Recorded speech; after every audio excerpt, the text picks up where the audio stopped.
నేడు రాజ్యాంగాన్ని రక్షించుకోవడానికి, ప్రజాస్వామ్యాన్ని, మానవ హక్కులను కాపాడుకోవడానికి దేశ సమగ్రతను ప్రతి పౌరుడు పునరంకితం కావాలని మంత్రి పొన్నం ప్రభాకర్ అన్నారు. 77వ గణతంత్ర దినోత్సవం సందర్భంగా సిద్దిపేట జిల్లా హుస్నాబాద్ ఎమ్మెల్యే క్యాంపు కార్యాలయం గాంధీ చౌరస్తాలో జాతీయ పతాకాన్ని మంత్రి ఆవిష్కరించారు. దేశమంతా మువ్వెన్నెల జెండా ఎగరవేస్తూ రిపబ్లిక్ డే వేడుకలు జరుపుకుంటున్నామని, రాజ్యాంగాన్ని అమలు చేసుకుని ముందుకు పోతున్నామని మంత్రి తెలిపారు. ఆనాడు స్వతంత్ర ఉద్యమంలో పోరాడి దేశానికి స్వాతంత్ర్యం సాధించుకున్నామని, నేడు అనేక అంశాల మీద దేశంలో అలజడి సృష్టించే ప్రయత్నం చేస్తున్నారని ఆవేదన వ్యక్తం చేశారు. జెండా ఎగరేసుకొని మన రిపబ్లిక్ డే వేడుకలు జరుపుకుంటా ఉన్నాం. ఈరోజు మనం స్వతంత్రాన్ని అమలు చేసుకొని మనకు సంబంధించినటువంటి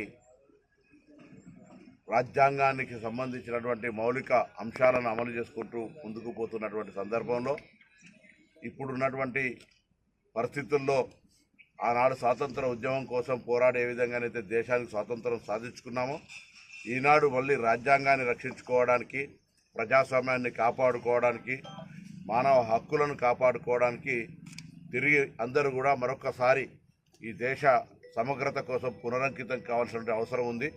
ఎందుకంటే అనేక అంశాల మీద దేశంలో అలజడి సృష్టించే ప్రయత్నం జరుగుతున్నటువంటి పరిస్థితుల్లో కులం, మతం, ఇతర అనేక అంశాలకు సంబంధించినటువంటి విద్వేషాలను కలిగించేటువంటి సందర్భంలో, రాజ్యాంగానికే ప్రమాదం కలిగేటువంటి సందర్భంలో ప్రతి పౌరుడు ఆనాడు పెద్దలందరూ కలిసి ఏ విధంగా అయితే స్వతంత్ర సాధన కోసం పోరాడినారో ఇవాళ మళ్ళీ రాజ్యాంగాన్ని రక్షించుకునే ప్రయత్నం చేయాలి.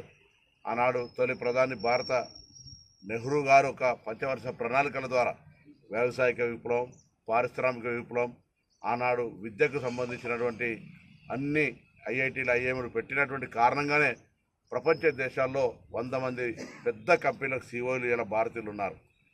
బాక్రా నంగల్ లాంటి ప్రాజెక్టులు, అనేకమైన నాగార్జున సాగర్ లాంటి ప్రాజెక్టు కట్టింది కాబట్టి తినడానికి ఆహార ధాన్యాల కరువు నుంచి ఇలా మనం ఎగుమతి చేసేటువంటి స్థానానికి ఎదిగినాం.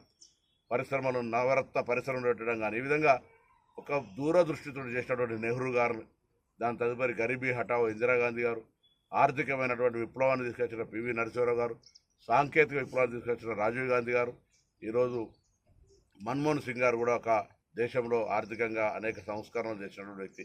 వీళ్ళందరూ చూపిన మార్గం లోపల మరి కాంగ్రెస్ పార్టీకి సంబంధించి దేశ పౌరులుగా స్వతంత్రం సాధించినటువంటి పార్టీగా అందరం కూడా మరొకసారి పునరంకితం కావాలని సందర్భంగా కోరుతూ అందరికీ రిపబ్లిక్ డే శుభాకాంక్షలు.